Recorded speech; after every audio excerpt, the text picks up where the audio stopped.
Praise the Lord. स्वर्ग से उनके सभी प्रिय श्रोताओं को प्रभु यीशु मसीह के नाम में प्यार भरा सलाम। मैं विश्वास करता हूँ प्रभु ने आपको आशीषित किया है, और जो हम आपके लिए मेहनत कर रहे हैं, प्रार्थना कर रहे हैं, विश्वास करते हैं आपको उसका फल मिल रहा है। और प्रियजनों, आप हमें फ़ोन कीजिए अगर आपका कोई भी प्रार्थना निवेदन है, किसी चीज़ के लिए प्रार्थना करना है, आप हमें फ़ोन कीजिए नीचे दिए हुए नंबर के ऊपर, और हम आपके लिए प्रार्थना करेंगे। और हम विश्वास करते हैं प्रभु आपके जीवन में अद्भुत कार्य करेगा। आमीन, हालेलुया। प्रियजनों, इस जीवन में चलते समय हमारे सामने कई प्रकार की परिस्थितियाँ आती हैं। कभी कभी ऐसा होता है कि हमको लगता है कि भाई कुछ लोग जो हैं हमारे खिलाफ खड़े हैं, पर आपने अपने दिमाग को इस तरह से प्रोग्राम करना चाहिए, अपने दिमाग को इस तरह से तैयार करना चाहिए, मेरी सहायता यहोवा की ओर से होती है। आमीन, हालेलुया। मेरी सहायता। प्रियजनों, आपके सामने हजारों लोग भी खड़े होंगे तो आपको डरने की जरूरत नहीं है। परमेश्वर आपके साथ में है, मेरे साथ में है। आमीन, हालेलुया। चलिए हम आज चलते हैं प्रभु के वचनों में। दूसरा इतिहास 32 अध्याय उसके 8 वचन में चलते हैं। अर्थात उसका सहारा तो मनुष्य ही है, परंतु हमारे साथ हमारी सहायता और हमारी ओर से युद्ध करने को हमारा परमेश्वर यहोवा है। इसके लिए प्रजा के लोग योदा के राजा हिजकिय्याह की बातों पर भरोसा किए रहे। प्रियजनों, अगर आप पहला वचन से अगर आप देखेंगे, असुर का राजा सेनारिब, ये जो है घमंड से भरा हुआ, और ये युद्ध लड़ने के लिए यरूशलेम की तरफ निकला है ना। योदा का राजा वहां पर लड़ाई लड़ने के लिए ये निकला है, ये लड़ाई करना चाहता है। अभी ये जो राजा है, इसने क्या किया, सबसे पहले उनको जो पानी जाता था वो बंद कर दिया। बंद करने के बाद लोगों को उत्साहित किया कि भाई उनके साथ में मनुष्य है। अगर आप इंग्लिश में देखेंगे, आर्म ऑफ फ्लेश करके लिखा है ना। परमेश्वर को धन्यवाद हो, प्रभु की स्तुति हो। उनके साथ में मनुष्य है, हमारे साथ में परमेश्वर है। प्रियनों, ये शास्त्र भाग लेने के पीछे की वजह है, आप किसकी सुनते हैं, आप किसकी सुनते हैं। इलेक्शन के समय सभी लोग आकर बड़े बड़े लुभावने वाले बातें करते हैं, हम ये देंगे, वो देंगे, ये करेंगे, वो करेंगे, और हम उनकी बातों में आकर उनको हम मतदान करते हैं। और फिर क्या हो जाता है, फिर वही ऐसे ही यहाँ पर भी है। ये राजा जो है ये इतना घमंड से भरा हुआ है, इसको लगता है कि मुझे कोई हिला नहीं सकता है, मुझे कोई मार नहीं सकता है। ये राजा कहता है। 13 से लेकर हम 15 वचन में देखते हैं। दूसरा इतिहास 32 अध्याय 13 से लेकर 15 वचन में घमंड से भरा हुआ है। क्या तुमको मालूम नहीं कि मैंने और मेरे पुरखाओं ने देश देश के सब लोगों से क्या क्या किया है? क्या उन देशों की जातियों के देवता किसी भी उपाय से अपने देश को मेरे हाथों से बचा सके? जितनी जातियों को मेरे पुरखाओं ने सत्यानाश किया है, उनके सब देवताओं में से ऐसा कौन था जो अपनी प्रजा को मेरे हाथ से बचा सका हो? फिर तुम्हारा देवता तुमको मेरे हाथ से कैसे बचाएगा? दरिया का 2 भाग करने वाला हमारे साथ में है, मन्ना बरसाने वाला हमारे साथ में है, दानियल को शेर के गुफे में बचाने वाला परमेश्वर हमारे साथ में है, शद्रक मेशक अबेदनगो जब आग में था वहां बचाने वाला परमेश्वर साथ में है, प्रभु के पवित्र। और उस यहोवा के बारे में ऐसा कह रहा है। ओके, आगे कहता है 15 वचन में, अब हिजकिय्याह तुमको इस रीति भुलाना अथवा बहकाना न पाए, और तुम उसकी प्रतीति न करो, क्योंकि किसी जाति या राजा का कोई देवता अपनी प्रजा को न तो मेरे हाथों से और न मेरे पुरखाओं के हाथों से बचा सका है। ये निश्चय है कि तुम्हारा देवता तुमको मेरे हाथों से नहीं बचा सकेगा, नहीं बचा सकेगा। इतना कॉन्फिडेंस कहां से आया इस राजा के अंदर? जो गलत है वो कॉन्फिडेंस, बोलते कौन बचाएगा, कौन बचाएगा, इतना उसके अंदर वो था, घमंड था। गुरूर था एकदम।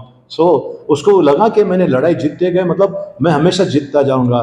लेकिन प्रियनो, आज इस वचन को अगर हम आज आज के परिप्रेक्ष्य में देखेंगे, आज के पर्सपेक्टिव में देख लेंगे, तो इसमें यह देखने मिलता है, अगर आपके पास कोई बीमारी है और डॉक्टर कहता है कि आपके पास समय कम है, तो याद रखना प्रियनो, डॉक्टर की बातों में मत आना। मैं ये नहीं कहता हूं कि दवा मत लीजिए, आप बात डॉक्टर की बातों में मत आना।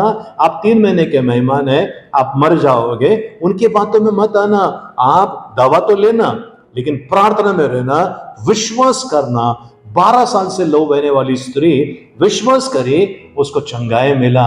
एक डॉक्टर ने एक पास्टर साहब को, मेरे बड़े प्रिय प्रिय मित्र हैं, उनको कहा, वो चेन्नई में वो वहां पर थे, तो डॉक्टर ने कहा कि तुम 3 महीने में मरोगे। कोरोना के दौरान की बात है, उनका किडनी का प्रॉब्लम था और बहुत सारे प्रॉब्लम थे, तुम 3 महीने में मर जाओगे। तो इन्होंने मुस्कुराकर कहा, डॉक्टर साहब मैं आपकी मैयत में आने वाला हूं, मतलब आप मरोगे पहला, मैं नहीं मरूंगा, मैं बाद में। तो ऐसा हुआ, हकीकत में डॉक्टर साहब एक्सपायर हो गए और ये हमारे पास्टर साहब उनकी मैयत में गए।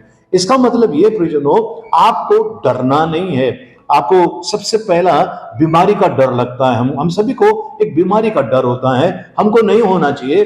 रोग मुक्त करने वाला यहोवा हमारे साथ है। आमीन, हालेलुया।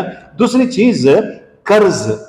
जमीन पर आपने कर्ज लिया होगा, जमीन गिरवी रखकर, सोना गिरवी रखकर, या बैंक से लोन लिया होगा, या फिर वो आड़े टेढ़े लोन वाले होते हैं, उनसे आपने कर्ज लिया है। आप बुरी तरह से फंसे हुए हैं, चिंता करने की जरूरत नहीं है। तुमको कौन बचाएगा?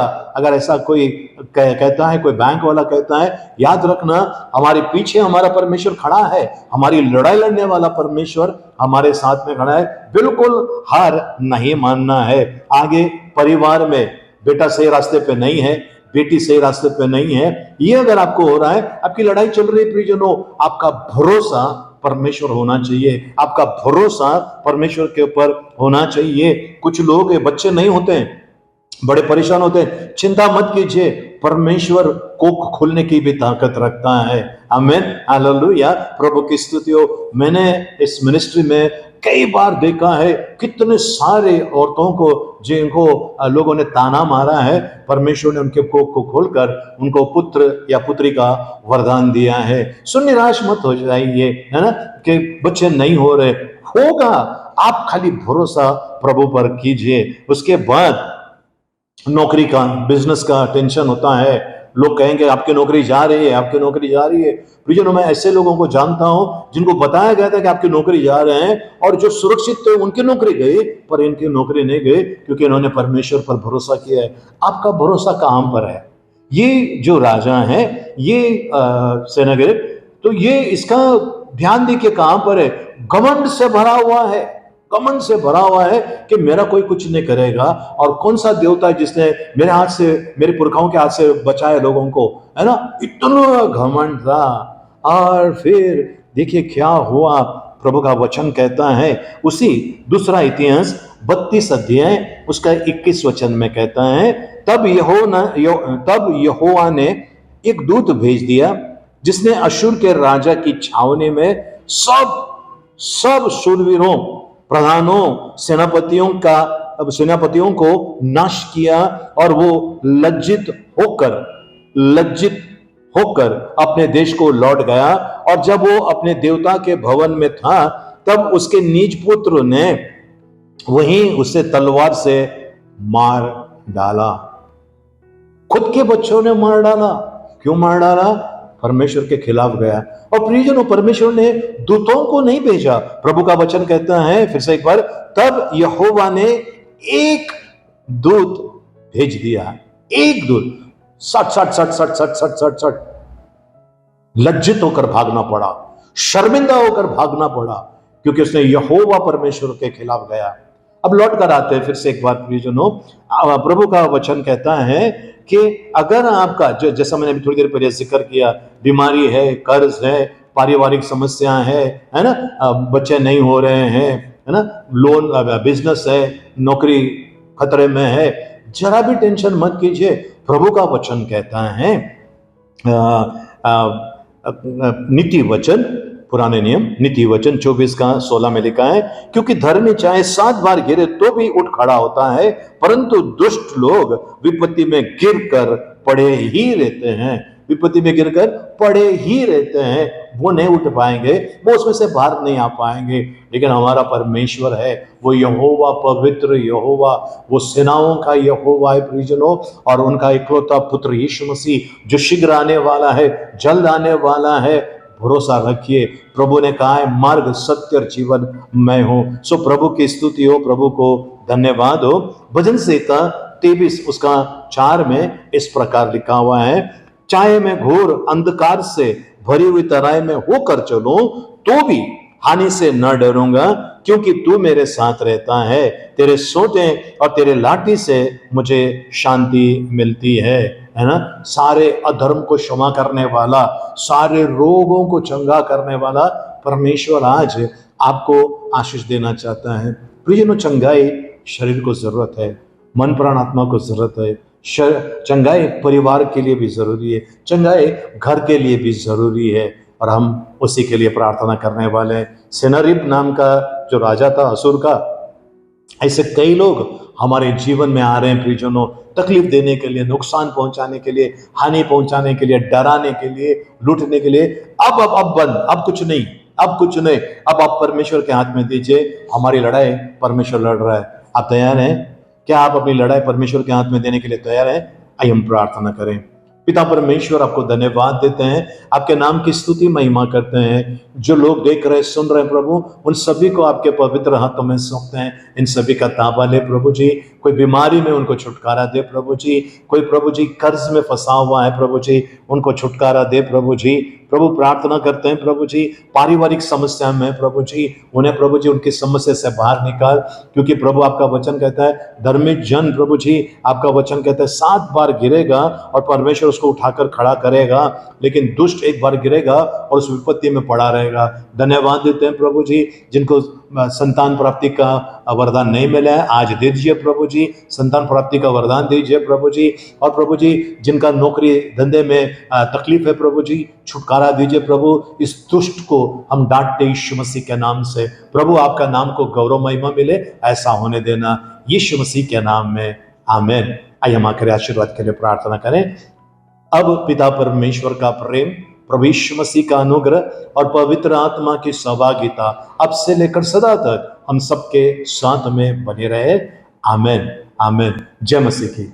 अधिक जानकारी पाने के लिए और हमारे नए अपडेट्स के लिए आप हमारा स्वर्ग सुमन फेसबुक पेज को फॉलो करें और हमारे यूट्यूब चैनल को सब्सक्राइब करें।